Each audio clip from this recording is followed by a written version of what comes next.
Alléluia. Ce que le Seigneur m'a dit de te dire ce soir, il n'a pas donné une caution. Parce que si c'était la caution, ta situation pouvait s'expliquer. La caution a une durée. Tu donnes, la personne sort sous liberté provisoire. Et au bout d'un moment, plus que l'affaire est toujours en cours, on te rappelle, si ce n'est pas réglé, tu repars en prison. Mais ce n'est pas ce que Jésus a fait. Alléluia. Dis avec moi, Jésus n'a pas payé la caution, mais il a donné une rançon pour que je sois libéré, pour que je sois délivré, pour que je sois délié.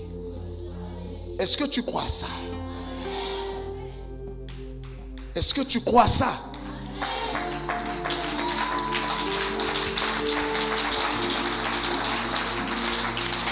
Les abradas choto. Et le Seigneur dit, il nous a donné toute autorité afin de vous délier.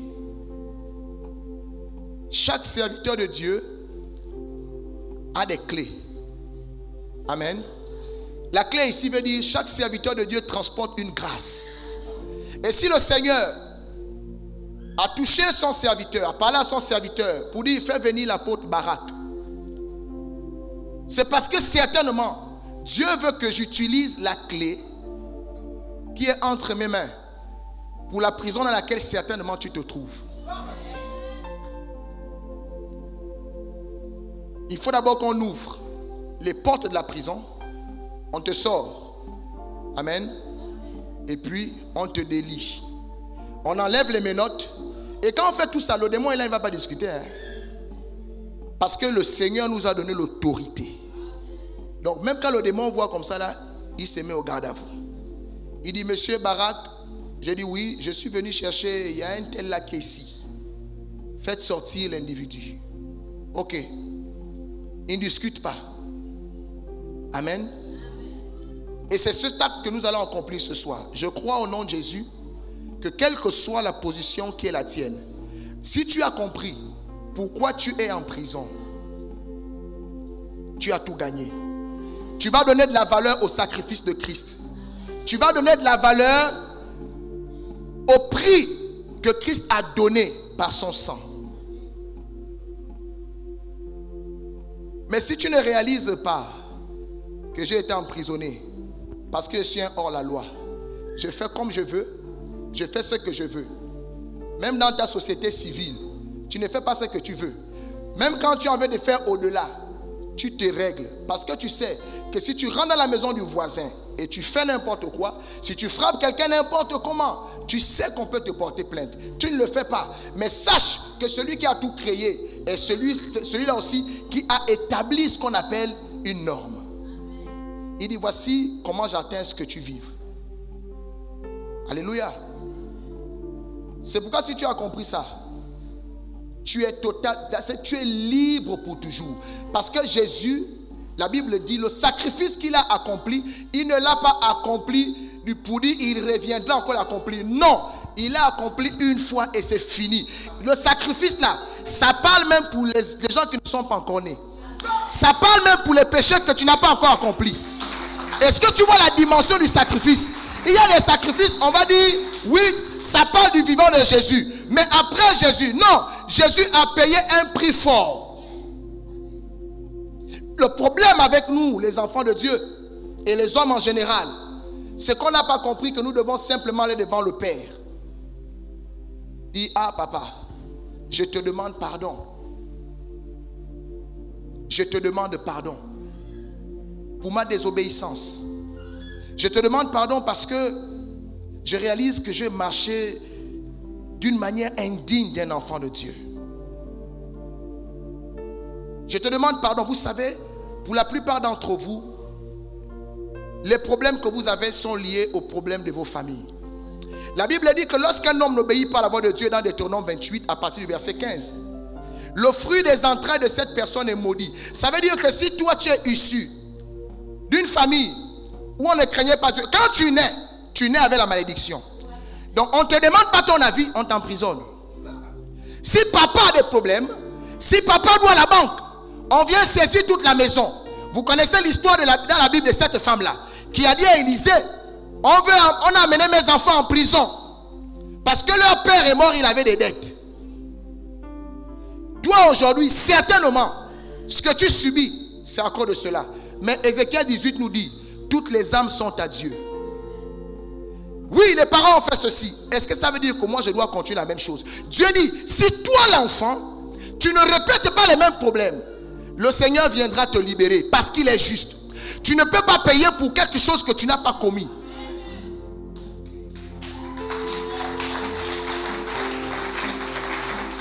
Ça veut dire que pendant que tu y es, oui, il y a ce que les parents ont fait, mais il y a aussi ta part.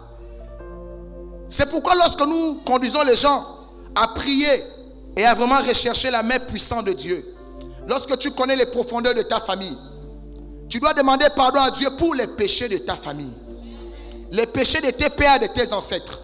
Et tu demandes enfin pardon pour tes propres péchés. Et tu le fais avec un cœur sincère. Hébreux 10, 22 dit, approchez-vous avec un cœur sincère. Les cœurs purifiés d'une mauvaise conscience, le corps lavé d'une eau pure, dans la plénitude de la foi. Ne t'avance pas devant le Seigneur comme pour le tenter. Parce que ce qui t'arrive, t'arrive parce que Dieu a ordonné. Est-ce que tu as oublié que la Bible dit, aucun malheur ne peut arriver si Dieu n'est permis. Pour que le diable t'emprisonne, il faut que Dieu valide. Tu peux être devant la cour pendant le procès. Si le juge n'a rien dit, on attend. Donc si tu es en prison, c'est parce que Dieu a validé. Ça veut dire que oui, il est juge pour le tribunal. Mais la grâce que tu as, c'est qu'il est aussi père parce que tu as accepté Jésus. Ça veut dire qu'il te suffit simplement de demander pardon à Dieu et de prendre la décision de ne plus faire les choses qui ont fait en sorte qu'on t'accuse. Sinon, vous allez fatiguer les serviteurs de Dieu. Tu vas demander la prière pour les mêmes choses. Dis à ton voisin, ne fais pas ça. Sinon, tu vas devenir suspect.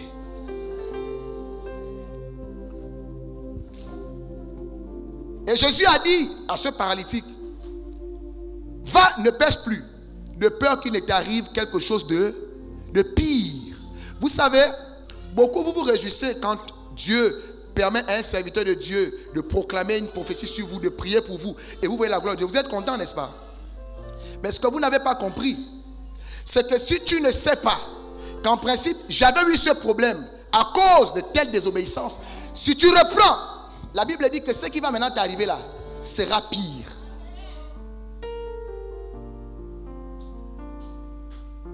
Amen, amen.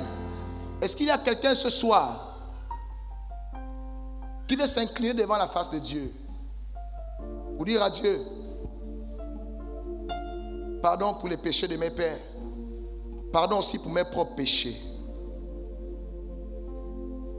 Lorsque Jésus a dit à cet homme qu'on avait transporté depuis le toit, il a dit, j'ai vu votre foi.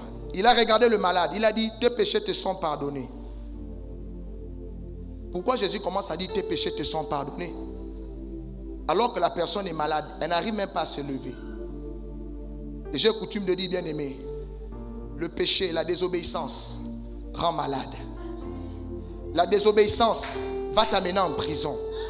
Mais si Dieu te pardonne, ça veut dire que le problème est réglé. Donc la maladie n'a plus de pouvoir. C'est pourquoi la Bible dit que le Seigneur nous a fait de telle sorte que les problèmes que nous avons là, il n'a pas prévu ça pour nous.